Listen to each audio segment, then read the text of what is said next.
Welcome to the Funnel Reboot Podcast, brought to you by Marketing What's New. Let's get into today's show. Hey, Glenn here. Welcome to Funnel Reboot. Today, we're diving into how we talk about numbers. I want to first remind you that you can suggest what books or which guests we have on future shows.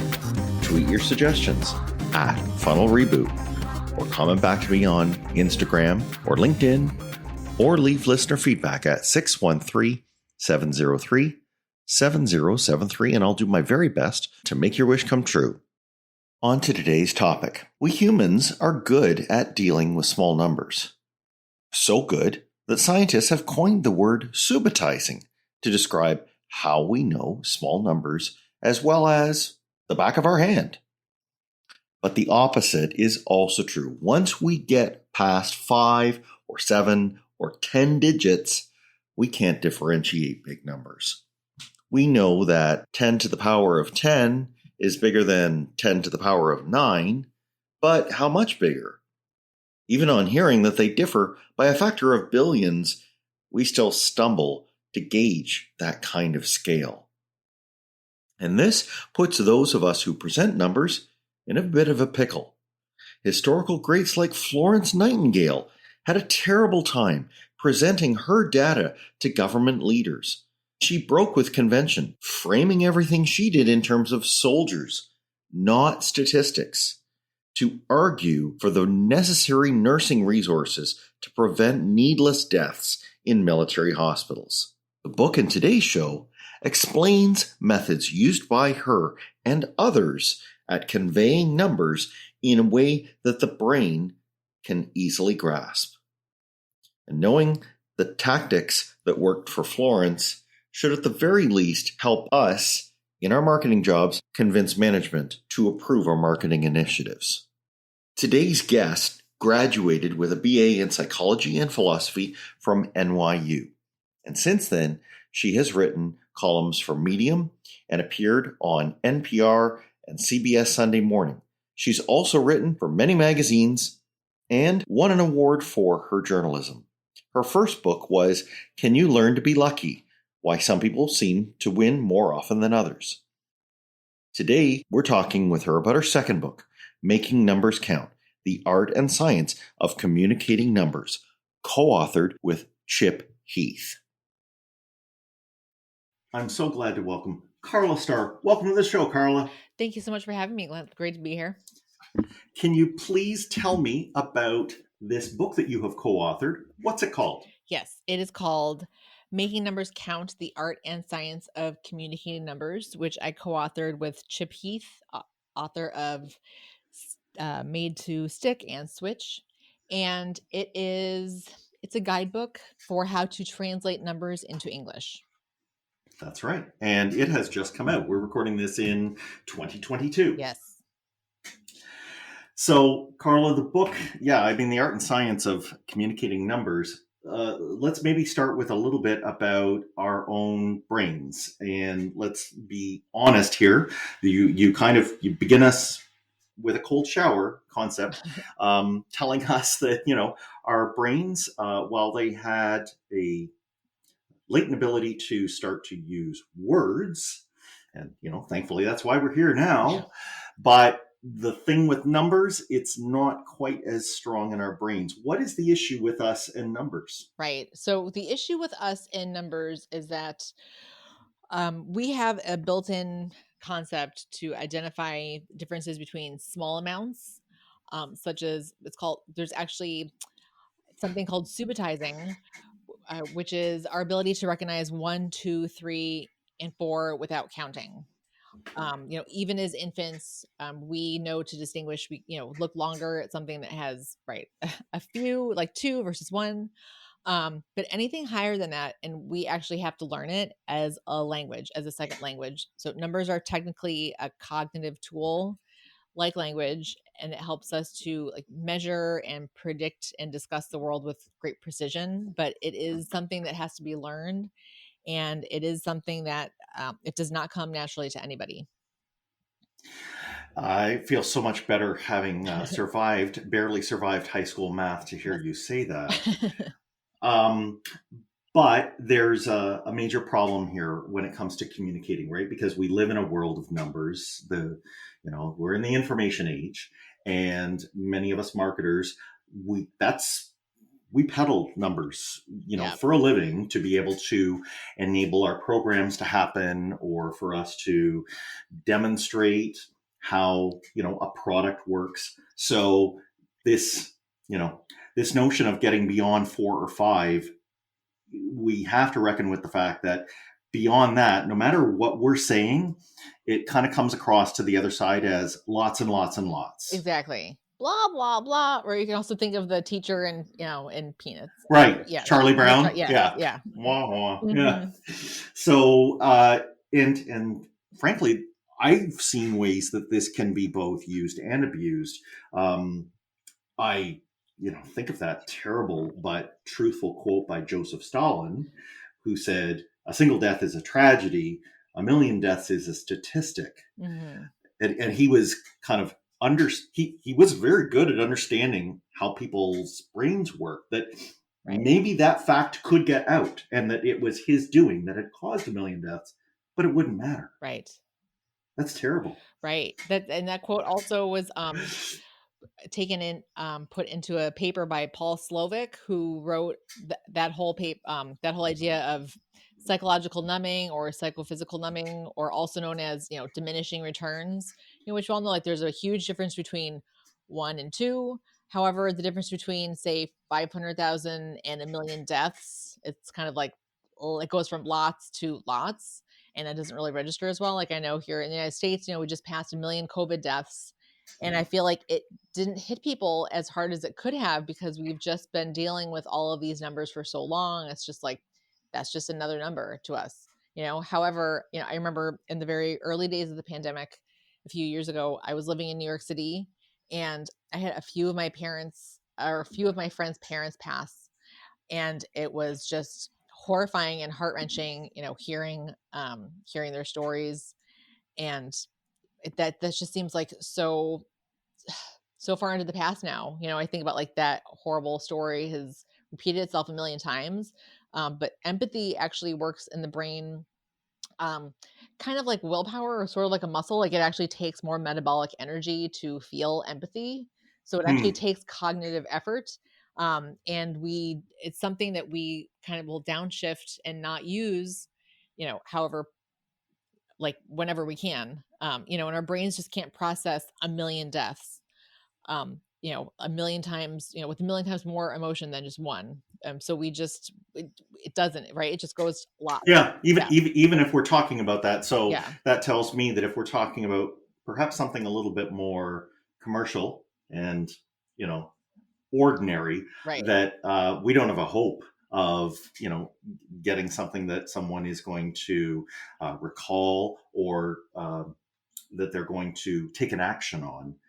Right. We have to find a way to tap into that emotion and reach them at that level. Yeah. If I can be a contrarian for a second here, Please. the marketers, the day PowerPoint and Harvard Graphics as programs came out, like, we just went into seventh heaven. We thought, this is the answer to our problems. Right. All we have to do is show a graph. Yes. What do you say about that? Does a graph not help us take a number and make it into something that people will take and feel deeply emotional about, and thus, remember or galvanize them to act? When was the last time you cried at a PowerPoint presentation? Oh, never. Good point. Right. I think, graphs can be useful when helping people understand, say, change or growth, in very general terms. Yes. But they just don't kind of capture the precision, I think, or all of the complexity that people really hope that they will. And I think so I give workshops, and one of my slides is a few infographics, and I think people also thought the same thing of infographics. I thought, oh, this is the answer to all my problems, right? Instead of just a bunch of graphs, I'll show one huge poster size of a lot of very pretty things. And I say it's kind of like throwing paint on a spreadsheet. And it's just, people expect that all of this emotion or like communication will get across. And it's because, they'll bring out terms like, oh, how much of our brain is devoted to vision, like most of it's devoted to vision, therefore we will retain it faster. And like, that is not true. Like we won't retain it, we will see it, but then people miss the point that you might see a lot of, say, red, but that doesn't necessarily mean that we translate it to, oh, we are losing this much money, or they don't understand that it's translated to, oh, this many more growths. It's just more. So at best, it's a visual aid. Exactly. It's a visual aid, but it's people use it to completely replace, say, a point in a story, or it does not provide context. And that really is how we learn. We learn with context. And so this, we're coming to the thesis of the book, which Yes. is the context and the way in which something is described Yes. is what makes the most difference. Absolutely. You even describe it as a superpower.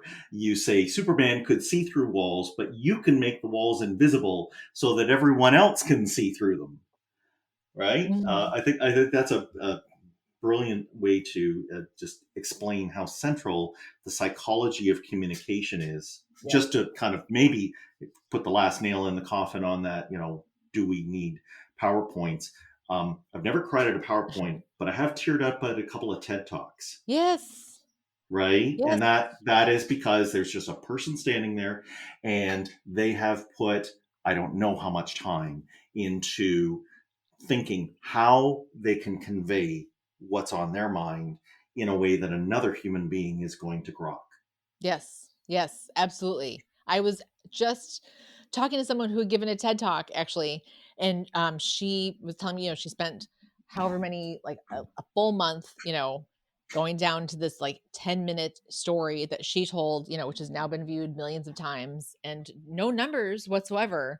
But it made people tear up. I think, we are just natural storytellers. And because our brains work with cause and effect, and also absolutely the order of information is huge. I joke, like, if you tell the story of Harry Potter in reverse, it's about a magical boy wizard who loses all of his powers and then gets sent to live with his aunt and uncle. So the order in which we present information is also hugely important.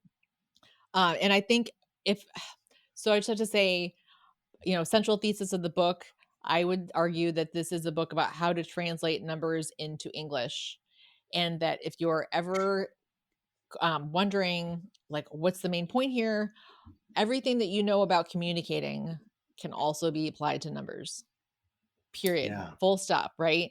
And so I think it can be kind of overwhelming, if you hear these ideas about like emotion or whatever, it's just every single thing about numbers also applies to English. And I think people want to think that there's such different cases, or no, but you don't understand precision as well. You can only do this with numbers, blah, blah, blah. But at the end of the day, why do we communicate? We communicate to impart a specific idea to our audience. And unless numbers do that well, you're just missing the point.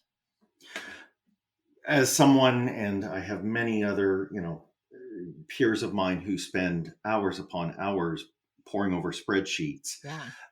I take that as good news because Yes. we're doing it for a reason. Yes. We're doing it to, for lack of a better term, crunch them so that it is brought down to something that could be just spoken in a sentence. Yes. And right, because this is, we can't make the world that we live in be less datafied, but Right. we can at least get the central point of what we want someone else to get and respond with to do this. So this would be very similar to, let's say, the millennia old practice of the person who sat down and made a poem, the person who wrote Right. a proverb, who did a ballad. This is that same kind of thinking we have to give. It's not, all right, sum the column on that spreadsheet, get the number, you're done.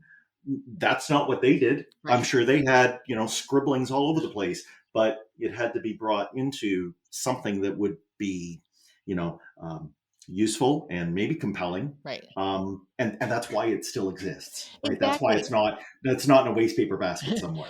Exactly. It's something that's memorable, right? Something that was catchy enough, first of all, so that people could understand it well, and then also memorable enough so that people would repeat it. And then it becomes sort of like content marketing, right? Well, it's just so good that people are so memorable that people will pass it on just of their own volition, and that you won't have to convince anybody to do that.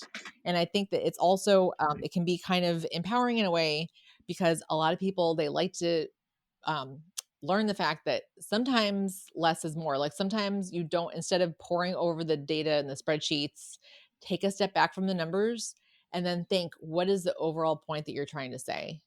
Right? Just step back from it. I think sometimes people they get so caught up in the numbers and the spreadsheets and all of that, because it's so compelling, and they think if they stare at it long enough, then like the message, it will kind of like pop out like one of those 3D posters, Right? right? Where you see it. Exactly, where it just kind of like emerges fully formed, instead of just like taking a step back and thinking like there's this book by Steven Pinker, I believe, is the Yes. Essence of Style, and he talks about science writing so beautifully, and he just talks about like the need for analogy and like converting it into some like very just human terms, and that is central for all kinds of data.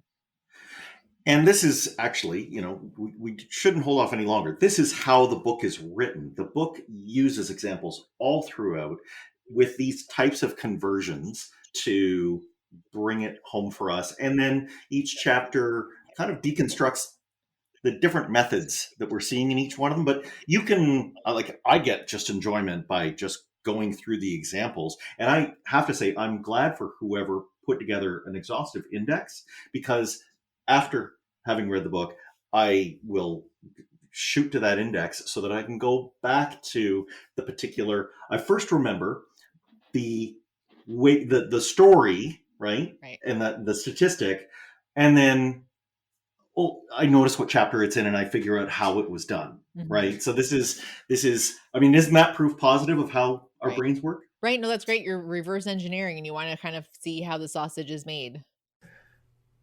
Need to break away from our conversation for a message about something that almost every marketer is affected by. Google moving us from Universal Analytics, or UA, to Google Analytics 4. After June 30, 2023, GA4 will be the only way to see our analytics. While it's called an upgrade to UA, it only takes a glance to know GA4 is a totally different product. Its data is all new, too, meaning there's no easy way to bring UA reports you knew and loved to the GA4 interface. Since GA4 only starts collecting data once it's installed, companies wonder how they'll get everything, both past and future data, reported through this new interface. Is the only option to make it all over from scratch? No, there's another way. All the web analytics data that's in the interface is also available in Google's cloud database. B2B companies have data in silo systems that could be combined with this raw data and historicals to see their entire funnel.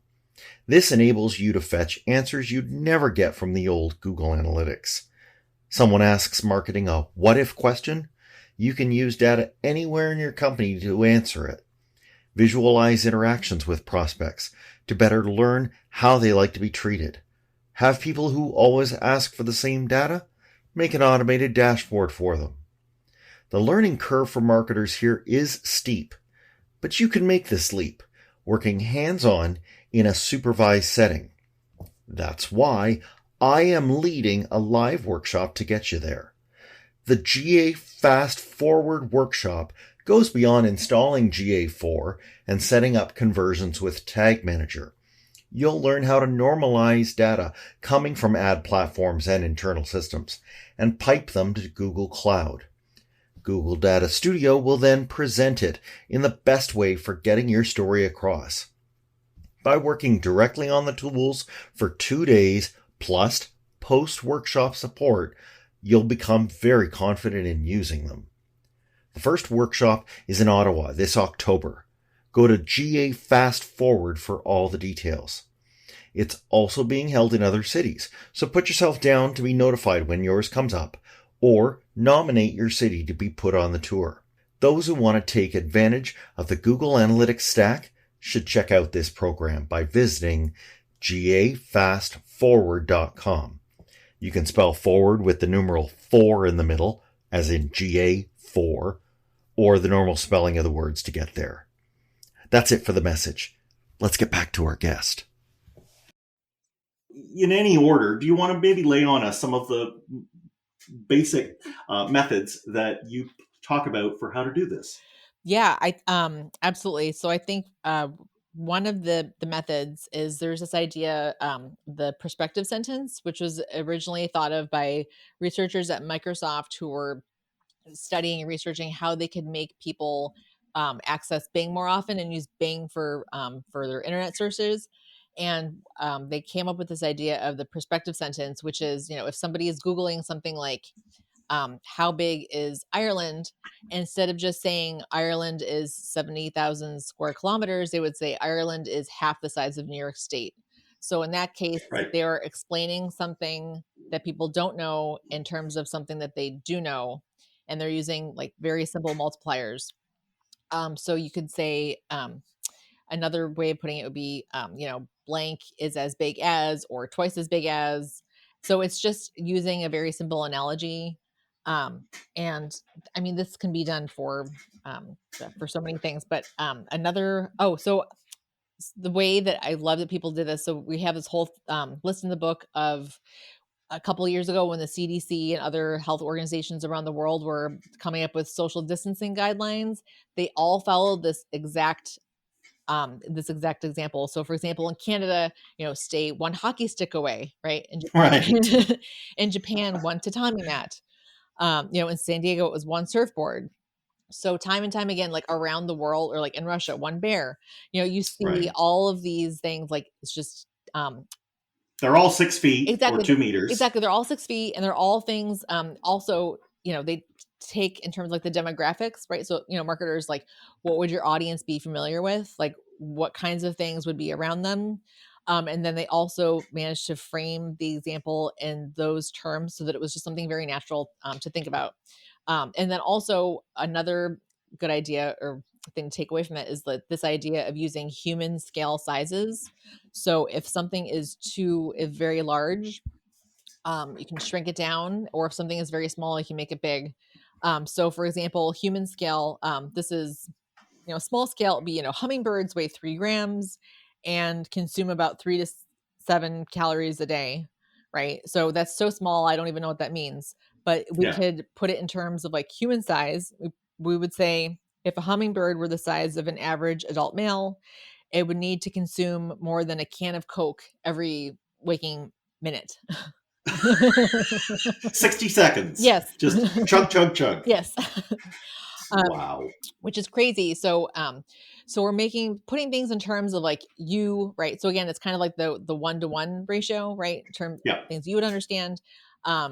Then also, making it a little bigger. And I think that also works for things that are like very large. So, so another example in there. This is particularly where it's helpful is the largest things. Exactly. Like the largest things. So, so one example in there, I think it's, another thing, I always say time. We measure things in terms of time, like every day, like every single person in the world does. So I think time is also a very, very valuable way to measure things. So we have this one example in the book, like how would you explain like how wealthy like Elon Musk or Jeff Bezos is, right? It's just like so much. So for example, say one step is $100,000, right? So if you're a millionaire, you'd have to walk up 10 steps, right?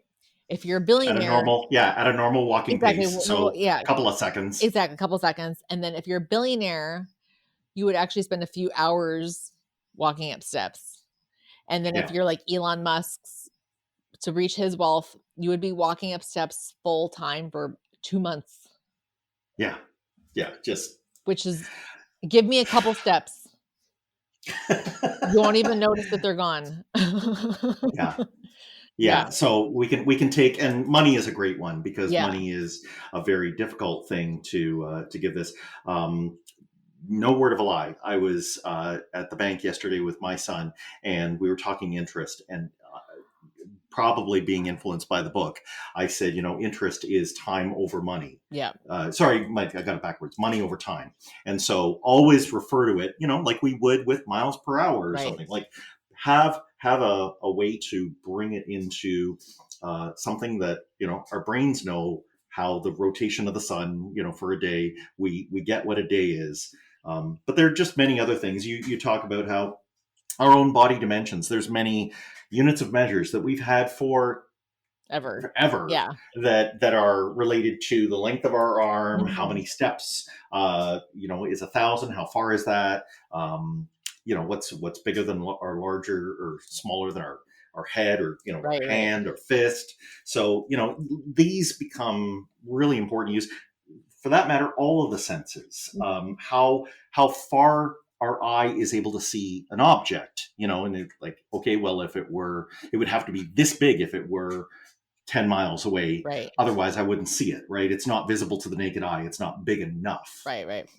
So that there are just so many of those, how, like you talk about lifting objects, right? And you can take weight.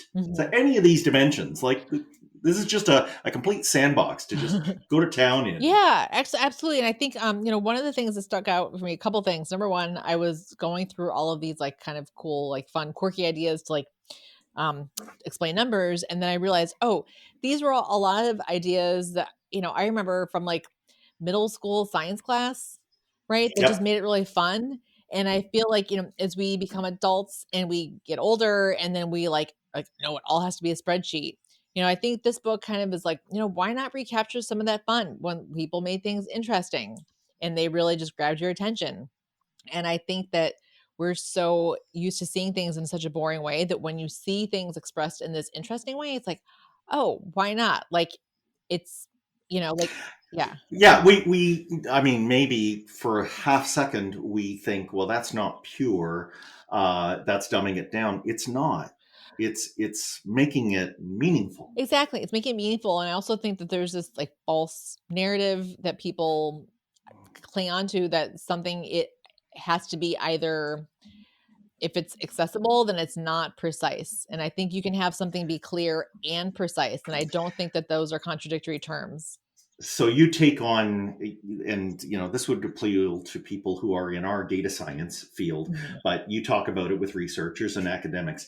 You tell them that they should stop being militant about using things like exponential numbers and, taking things down to significant digits, way to the right of the decimal point. How do you put it across for them? Why are you telling them that they can maybe get a little more rounded with these and whole numberish? Right. I mean, if people first and foremost have to have some ballpark idea of what you're talking about in the first place. And I think that people, they get so wedded to however many decimals or however many, zeros at the end of it, that they will express numbers, and people have just absolutely no concept of like where, like how big it even is.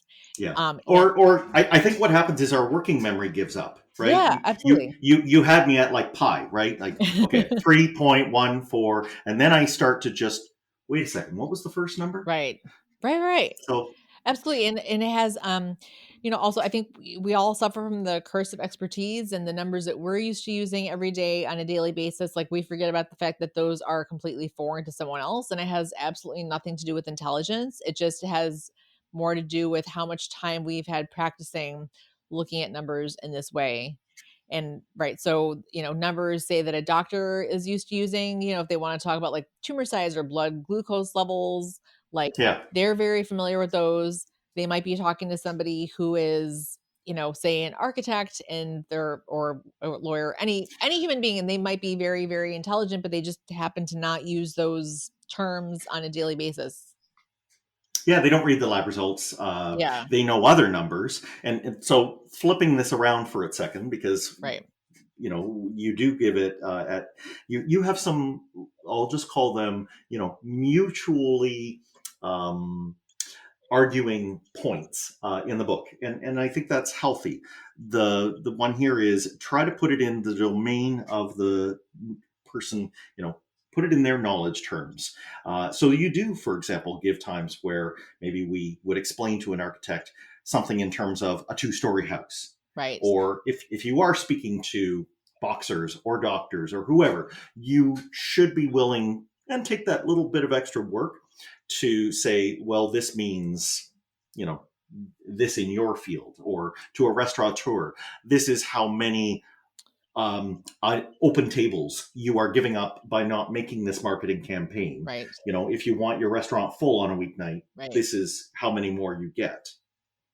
Right. I think one of the things I loved about this book is, people will say like, oh, you must be really good at math now. And I think I'm not necessarily any better at math than I was, when I started writing it. However, I do think that this has completely eliminated any shame that I have in like asking people to explain something in different terms, because, if we're talking about math as a cognitive tool, math as a language, language is essentially communication. And in communication, there are always two sides. There's one person who crafts the message and encodes it. And then there's a person who at the other end of the receiving end who deciphers and decodes the message. And what I think this book does is it puts a little bit more of the pressure on the people crafting the message and say like, hey, here are all these tools and tricks and techniques that you can use to frame the message in a different way so that it has a higher likelihood of being intercepted or understood as intended by the other person, right? Instead of just saying, this is the number, that's it, here's a graph, if you don't understand it, that's your fault, right? No, actually, as a communicator, like you have, right? Like, why not? Nobody said you couldn't help them decode it. Exactly. Or like frame it in other terms. And that doesn't mean that the other person is stupid. It just means that, that they happen to not use this term on a daily basis and they would like, a little bit of explanation, or it can only help your case. Like the more work you do and the easier you make it for other people to understand, just the easier everything else goes. It's like, why wouldn't you do that? Like, why wouldn't you try to help the other person understand it as much as possible? It gets into an area that you finish the book with, and I think you kind of give it an exclamation at the end that makes it even more important than I realized. I was thinking through most of the book, all right, this is going to help someone maybe secure that, renewal on a contract because the customer realizes that they really have been doing good work and, off you go. Or that someone is going to be invited to present to the board, because they have a nice, entertaining way of giving the data. But you help me see a different layer, which is that the abundance of numbers that we have can also allow people to misconstrue them, right?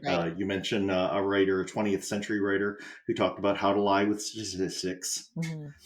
And this is something that we're seeing every day in our world. This is something particularly in the political realm that is causing a lot of fractures. And they're like, the world is not simple, right? So there are sometimes some, again, mutually arguable things that we can do. But if we take out some of the complexity in the numbers, you argue that it lets us, spot lies. Mm-hmm. But to start conversations about the mutual truth, maybe we'd even find the common ground because we could use those numbers to say, okay, this we know. Right. And some other things are up to interpretation, but let's start from here. Right. Let's start at least on this common ground, something that we can identify with, so we can agree upon together. I think that, absolutely, like that is one of the frustrating things. I think that people, there's so many numbers floating around, it can be very easy to just sort of cherry pick and take whatever data point it is that you want that kind of proves your point and then just run with it. And I think so a good way for spotting this, or a good technique that you can use, is what I like to call the Instagram principle. So if you look on Instagram, everyone has beautiful photos of themselves. Oh yeah. And everyone can have a highlight reel. Exactly. It's the highlight reel, right? This is me at my best angle with the best lighting, with maybe like a little bit of Photoshop or something. However, if you then see a picture of that person that's, maybe someone else took, oh, they do not look like that, right? That is not their highlight reel. Yeah. So I think anyone can have a data point that it's easy to get a data point that kind of like makes your case look very good, right, in a certain light. However, the true litmus test is, what does it look like from another angle, right? Is it indecipherable? Is it completely unrecognizable, right? Is it kind of like okay, this person is actually lying? Or is it like, oh, this is this person, this is this message, but like in a slightly different light, in a slightly different way. And I think that, if you pick data that's a Porsche point, you won't shy away from showing, some of the other numbers, because fundamentally, like, they will all like back you up. If, however, right, when people start getting really defensive, I'm not going to show you those photos. Those pictures were taken of me from behind when I was standing in a certain way, and I didn't know. It's like, okay, no, that's actually how your butt. I've just had lunch. Exactly, that's how your butt and stomach really look. Right. So when people start getting defensive like that, or when they kind of start arguing about that, well, maybe that means that you're not really showing the whole truth. You're not showing the complexity of it, or you want to hide something, because absolutely, like, the world is complex, and so at the same time, we want answers, so quickly. So we can be very, very quick to just kind of, oh, there's a number. This must be objective. This must be factual. I'll just accept it. No questions asked. However, I think whenever you see a number, like, just remember that there are other numbers next to it, beside it. Don't be afraid to ask for the context, or even to show the context a little bit. Yeah, that we don't have license to, or shouldn't think that it's there to overwhelm the other person. This is golden rule stuff. If we simply say, I am limited in my ability to understand numbers and I need context for them, then I owe it to the person I'm talking to give them that. And they'll actually, we all have that detector that allows us to understand friend from foe, right? That's actually something that predates numbers and language, but we have to be prepared to share the numbers as they are, but with the right kind of context, if we even have a shot at getting the full meaning of what we're trying to convey across to the other party. Right. And I think actually the whole idea you brought up, like friend or foe, that's a good point, because, they say in like social psychology, there are like two main criteria, or two main ways that we assess other people. So there's warmth, right? Which is, can we trust this person? Does this person have good intentions? And then there's competence, right? Or expertise, right? So it's like, how well can they carry out those intentions? Like, so it's like, are they kind? Are they smart? And I think so often when we communicate numbers, people, they just get lost in I want to show my worth. I want other people to assume that I'm smart. I'm going to show off all of this, like the data and the spreadsheets and blah, blah, blah. And they forget about that other aspect of trust. Can they trust this person? Is this person warm? And I think, to me, like transparency, and like authenticity, and like slowing down, and like making sure you're actually communicating a message that the other person understands clearly, like that is fundamental. Like that actually, goes to like our primal primitive, like fear center of the brain, right? Like, can we trust this other person? And that's more important, so I think that's a better. If you don't have it, this whole thing could backfire. Or like, how do we know we can trust you? Or are you just trying to overwhelm the other person? Right. So it's like, okay, can they trust you first? So I think that's another good way to bolster the idea of like, like tell the story first, and then maybe if they need some additional data, right, like you have that in the background. But so many people, they do it the opposite, right? They kind of try to overwhelm you first, right? And then okay, let me back up, let me tell you like the story, or let me give you like the background, right? It's like, no, actually, like, just kind of warm, like enter as a friend, right, who just wants to explain somebody, and then happens to have a lot of background information if they need it. Yeah, that's so well put. I think it has unique importance in marketing, because we have the responsibility of bringing a company's information about its products or services out to the world. And, how sad would it be if we didn't bring the truth of how we do that inside the walls of our companies, to where we're talking about how the marketing's going. Right. That to me is the proof point for the book. Just a last question here. Do you have any just favorite example, or do you have something to share maybe about how hard it was to write the book, or getting these ideas from all the different places that you went? What was, give us a bit of a behind the scenes. Yeah. So there's one, I do have a good one. So there's one idea in here, and it is like how many like greenhouse gases do cows emit? And it's, Yeah. right. So how like devastating is meat consumption, which I say as a meat eater. Right. Right. So it's, if cows were a country, they would be the third largest producer of greenhouse gases behind China and the United States, which I just love that phrase, if cows were a country. Okay. Yeah. So Category jumping. yeah, exactly. Category jumping. So in order to get that one point, I spent a week and a half watching documentaries about the environment. I spent like going on like nonprofit websites, downloading books on like environmental science and everything, and just honestly getting very depressed about like the future of the world based on all those things. So I think this another good example. I think the whole metaphor that I like to use for this communication is, think of it an iceberg. Like you're only showing like a very small percentage on the top, and it is, and I can stand by it because all the other stuff below it, like, it backs this point up. However, like when done well, like it does take a bit of work to get that one point across. But then once you make that point, it's like content marketing. Like it's something that's memorable and it catches on and that people will repeat. It's a catchphrase. Yeah, exactly. It can be a catchphrase, right? Like Steve Jobs, 1,000 songs in your pocket, like right, like things with numbers that they just kind of catch on and they resonate and people remember. It's not always easy, but it's so effective as like a linchpin or like as a framework or something like to hang all the other stuff on. So I think even if you can just get to one of those like with the one phrases, which does take some work, but then I think it just pays off.